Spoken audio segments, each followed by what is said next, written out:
In the name of Allah, the most merciful, the most compassionate. Welcome to Path to Yaqeen, where hearts find clarity, minds seek truth, and souls journey toward certainty. Discover Islam through knowledge, wisdom, and purpose. Subscribe, share, and walk with us on the path to Yaqeen. You know, there's something really compelling when you hear an idea presented with just absolute certainty, that kind of like intellectual energy where the speaker's passion just shines through. It almost feels tangible. Absolutely. It's more than just facts. It's seeing that deep connection, that real conviction. It pulls you in. Right. And that sort of vibrant engagement is exactly what we're tapping into today.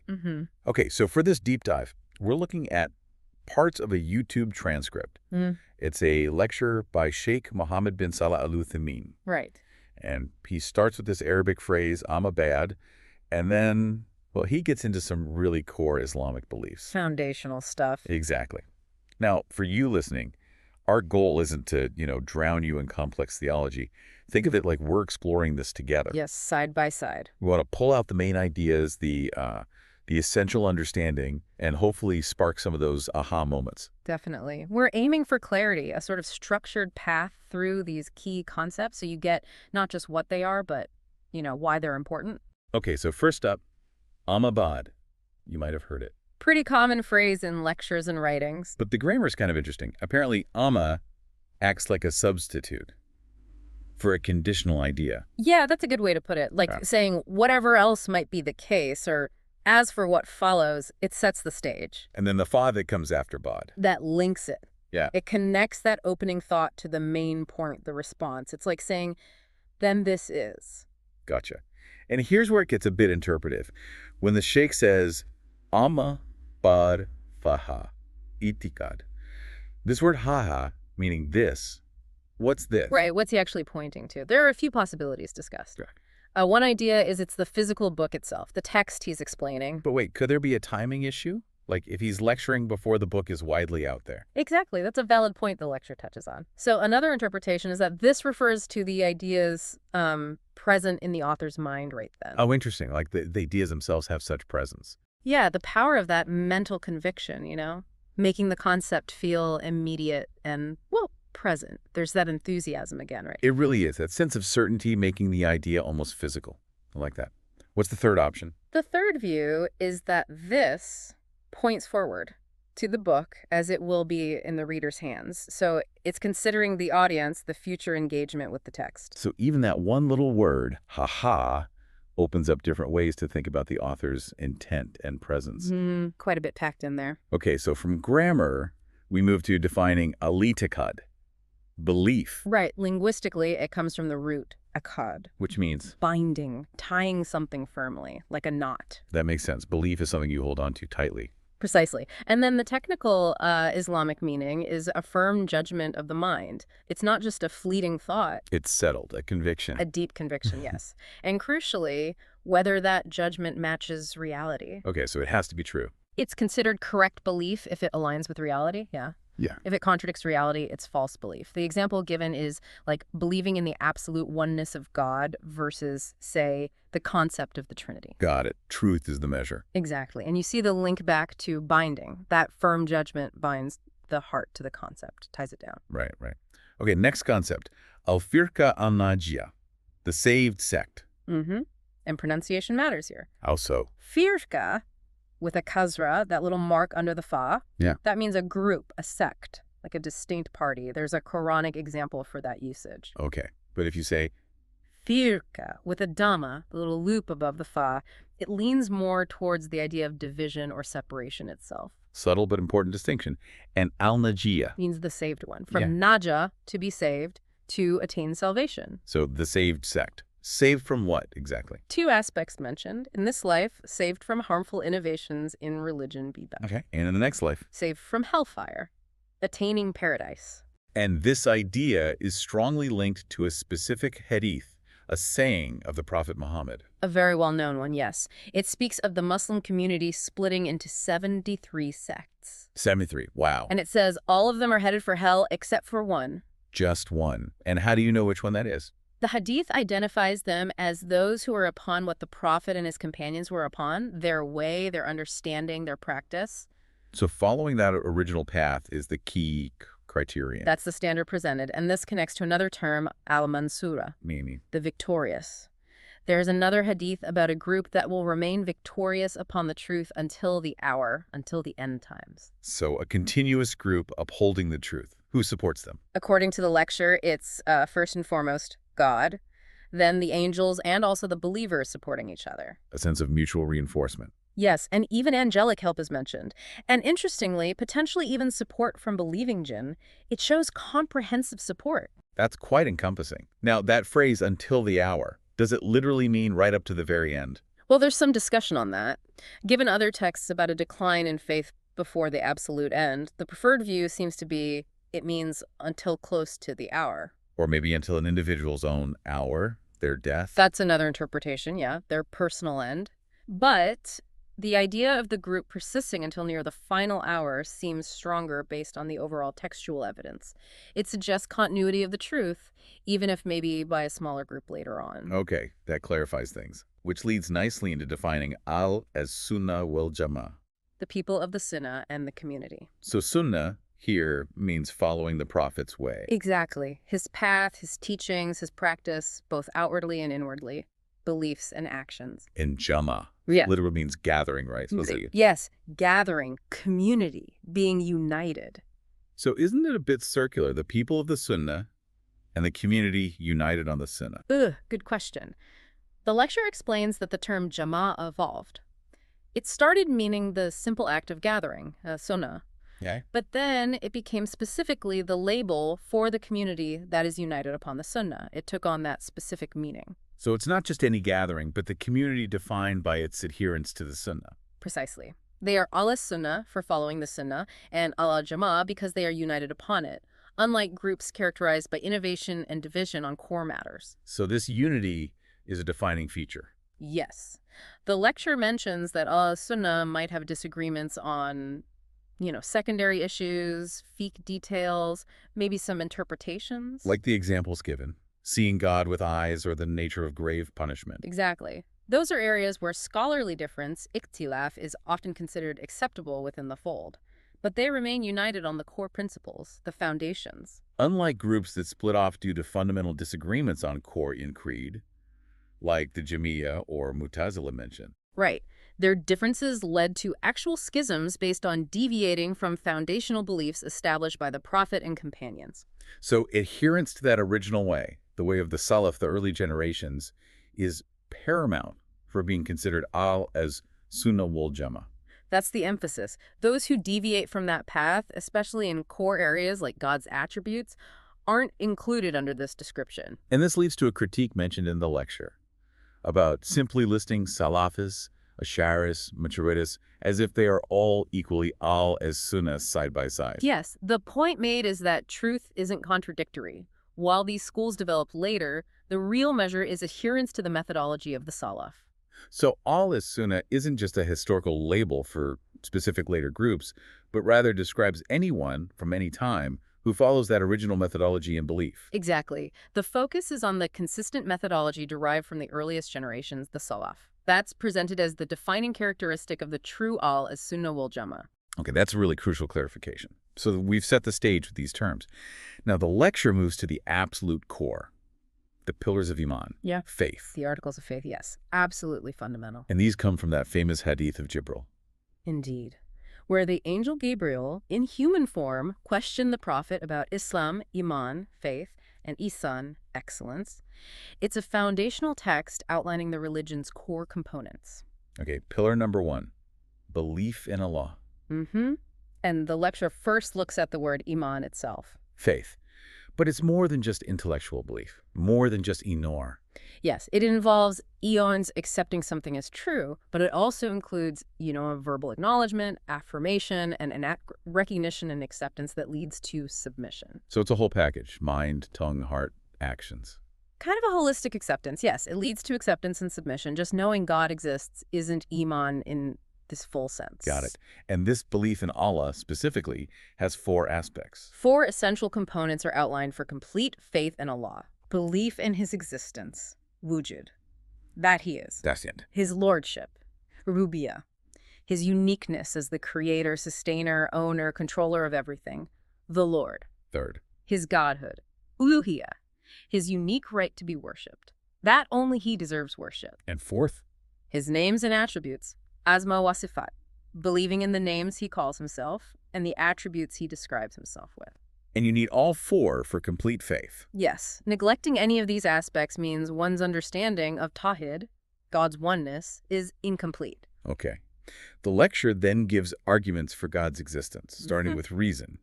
Oh, cool. Right, it uses logic. Basically, things don't just pop into existence by themselves. Or by pure chance. Or by chance. And you Right. can't have an infinite chain of things creating other things without a starting point, an uncaused cause. The first cause argument. Essentially, the lecture uses that analogy of a ship arriving perfectly loaded but with no captain or crew. It's just illogical. Or the Bedouins seeing tracks in the sand. Exactly. Footprints mean a walker, droppings mean an animal. The universe, in its complexity and order, points to a maker. The Quranic verse is powerful too. Were they created by nothing, or were they the creators? Puts it starkly. What's the second type of argument? Senses. Hiss. Specifically, the experience of answered prayers. Istijaba. Personal experiences. Personal experiences, yes, but also historical accounts, like the story mention of rain falling right after the prophet prayed for it during a drought. Okay. And Quranic examples, Noah's prayer being answered, Job's prayer. It's presented as tangible evidence, something people experience. It's a direct interaction almost. Third argument. Fitra, the innate disposition. The idea that humans are sort of hardwired to recognize a higher power. Like an instinct. Yeah, a natural inclination. The lecture uses the example of an ant instinctively seeking rain, a sort of built-in reliance. And it connects to the Quranic verse about the primordial covenant, am I not your Lord? Suggesting an inherent recognition within the human soul. Interesting. And the last one. Sharia, the revealed law itself. Though it's mentioned last, maybe because its force is strongest for those already inclined to believe in revelation. How does law prove existence? The argument is that the wisdom, coherence, justice, and benefit found within divine law point to a wise, knowledgeable, just lawgiver. Okay, that covers belief in Allah, pillar 2. Belief in his angels, malaika. Created beings, part of the unseen realm. The lecture mentions the linguistic origin, possibly from aloka, meaning the message. Yes, highlighting their role as messengers carrying out God's commands. And specific angels are named. Several key ones. Jibril, Gabriel, the angel of revelation. Okay. Israfil, who will blow the horn for the day of judgment. Mikael, Michael, responsible for rain and vegetation sustenance. Right. Malak al-Maut, the angel of death, and his helpers who take souls. And it notes that Azrael isn't an authentically confirmed name for him. Good point. What other types of angels? Traveling angel seeking gatherings of remembrance. The Kiraman Katibin, the noble scribes recording our deeds. They record everything, even a groan. The story of Imam Ahmad suggests even the groaning of the sick is noted, yeah. Angels who guard humans in succession. And countless angels in the heavens constantly worshiping. The numbers sound staggering. That mention of Al-Bayt Mamur. Yes, the celestial house of worship. 70,000 angels enter it daily to worship and never return, indicating their immense numbers. The verse says it all. None knows the soldiers of your Lord except him. Wow. And angels over paradise and hell. Yes, including Malik, the main guardian of hell. It paints a picture of a vast, ordered, unseen realm serving God. So how do we believe in them if they're unseen? It's an act of faith, based on the information given by Allah through the Quran and Sunnah. We accept his word about them. They're created from light. Create from light, yes. Completely obedient, carrying out tasks. We believe generally in all angels, and specifically in those named and their functions revealed to us. Are they just spirits, or do they have bodies? The lecture concludes they have bodies, citing Quranic descriptions of wings and the prophet seeing Jibril's actual form. And they have intellect. Yes, their perfect obedience and glorification of God points to intellect. Can they appear as humans? Yes. Jibril appeared in human form multiple times, and it's mentioned the dying might see the angels of death. So belief relies on accepting the revealed information about this unseen reality. Okay. Pillar 3. Belief in his books. Kutub. The divine scriptures revealed by God. The lecture says every messenger got a book. That's the principal mention, though we only know the names of some. Like The scrolls of Abraham, the Torah of Moses, the Gospel Injil of Jesus, the the Psalms, Zabur of David, and the final one, the Quran revealed to Muhammad, peace be upon him. And we have to believe in all of them. Believe generally in all revealed books, the ones named and any others, as originating from God. It shows the continuity of his guidance. Makes sense. Pillar 4, belief in his messengers. Rusulem. The individual is chosen by God to receive his law and convey it. Who is the first messenger? Identified as Noah, based on Quran and Hadith evidence, like the Hadith of intercession. What about Adam? Considered a prophet, but not the first messenger in the sense of being sent to a people who had deviated. There's some difference regarding Idris mentioned too. And the last. Muhammad, peace be upon him, the seal of the prophets. Khatam an-Nabiyyin. Which implied seal of the messengers too. Yes, since every messenger is also a prophet, his message is final and universal. What about Jesus as our returning? The lecture mentions his return, but clarifies he will rule by the Sharia of Prophet Muhammad, essentially as a follower in that context, not bringing a new law. Interesting distinction. And the mention of Abu Bakr. Just noting he's considered the best of the Muslim community after the Prophet himself, obviously setting aside other prophets and messengers. Got it. Establishes the finality of Muhammad's prophethood. Pillar 5, the last day. Al-Ba'th Ba'd al-Maut. Resurrection after death. Being brought back to life from the graves. Yes, physically resurrected, alive again. And the evidence for this? Strong evidence from the Quran, numerous reliable mutawatir hadith, the consensus of Muslims, and it's also a concept in Judaism and Christianity. It's fundamental. And the purpose of resurrection? To meet our Lord and be held accountable, recompensed for our deeds in life. A serious reminder. Definitely. The lecture stresses preparing for that inevitable meeting, noting how many people live heedless of the hereafter. It's presented as a core belief of Al as Sunnah, undeniably part of the faith. It frames our entire existence, really. Gives it ultimate meaning and accountability, yes. Okay, the final pillar, number 6. Belief in divine decree. Al-qadar. Kayhi wa sharihi. It's good and it's apparent evil. Meaning God has preordained everything. Yes. His knowledge encompasses all, and all events are pre-decreed, written down, as the lecture mentions, 50,000 years before creation. But what about good and evil? Does God decree evil? The clarification is crucial. The good and evil refer to the events that happen to us from our perspective, not to God's act of decreeing. His actions are all based on wisdom and goodness. So the decree itself is good, even if the outcome seems bad to us. Exactly. That saying is quoted, "Evil is not attributed to you, God." Things like diseases, poverty, even harmful animals or human sins, they might be, charbadel, relative to the person experiencing them. Right. But God decrees them for a greater wisdom we might not grasp. Apparent evil can lead to good, like the Quranic verse about corruption appearing so people might return to God. Or punishments leading to expiation. Yes, legal punishments, hudud, are evil for the punished person, but good as deterrence and perhaps cleansing. Illness is evil in its suffering, but good in expiating sins and making one appreciate health. So it requires trusting God's wisdom behind events. Accepting his complete knowledge and wisdom, even when things are difficult or seem negative, that's the essence of belief in qadar. Okay, that covers the 6 pillars. The lecture then circles back, in a way, to belief in Allah, focusing specifically on his names and attributes. Right. Aliman dima wasafa bihi nafsahu. Belief in what he has described himself with. It's presented as part of believing in Allah, a crucial aspect. So believing what's in the Quran and what the Prophet taught about him. Exactly. Believing what he revealed about himself in his book and what his messenger described him with. The lecture notes it should ideally include named himself with too, perhaps omitted because names imply attributes. And the Quran is God's actual word. Affirmed as his literal word, spoken in truth. His names and attributes aren't separate things, they are part of his essence. A being without attributes is, well, unimaginable. But these attributes are unseen, right? Kaib. Yes, part of the unseen. So the obligation, the kaib, is to accept them as they are revealed, take the texts as they come, without trying to figure out the how or going beyond what's stated. It's like Imam Ahmad saying. God is only described as he described himself or as his messenger described him. Don't add or subtract or distort. Why the caution? Because describing God with things he hasn't affirmed is speaking about him without knowledge, which the Quran strictly forbids. Reason can't figure these things out. Our reason is limited when it comes to the unseen nature of God, like trying to fully grasp paradise or the soul based only on logic. You can't. Revelation is the guide here. So 2 key things from what he described himself with. 1, we affirm the attributes he revealed, supported by revelation and general reason. 2, we don't describe him with anything else, prohibited by revelation and acknowledging reason's limits. And we take the texts literally on their apparent meaning. That's the principal stress. Yeah. If the text mentions God's eye, or hands, accept it as stated in a way befitting his majesty without twisting the meaning or denying it. Does this apply to all kinds of attributes? Yes, the lecture indicates it covers all types.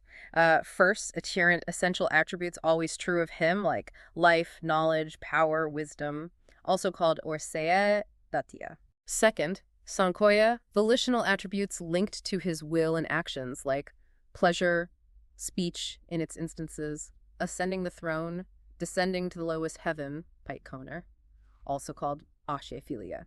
This shows he is an active agent. What else? Third, habere faberia, attributes known only through revelation, often described using terms we associate with parts or dimensions, like hanhoina, foot, haitoi, leg, eye. Al-Sunnah affirm these as stated, without saying they are parts like ours. Right. And fourth, hanoia, semantic or abstract ones like pleasure, love, anger, hearing, seeing. Some of these overlap with the other categories. So what is the role of reason regarding attributes if revelation is primary? Reason doesn't invent or deny attributes. Revelation is the foundation. That's a key difference from some other theological approaches. The reason has some role. Yes. Reason understands, generally, that God must possess attributes of perfection and cannot possess attributes of deficiency. Examples. Reason gets that the Creator must be all-hearing and all-seeing, like Ibrahim's argument against idols. He must be the Creator, not created. Reason also gets that attributes like weakness, ignorance, deafness are impossible for God. But it can't determine the specific. Exactly. Reason confirms the necessity of perfection and impossibility of imperfection, but the specifics of his perfect attributes, like having hands or a face in a way befitting him, come only from revelation.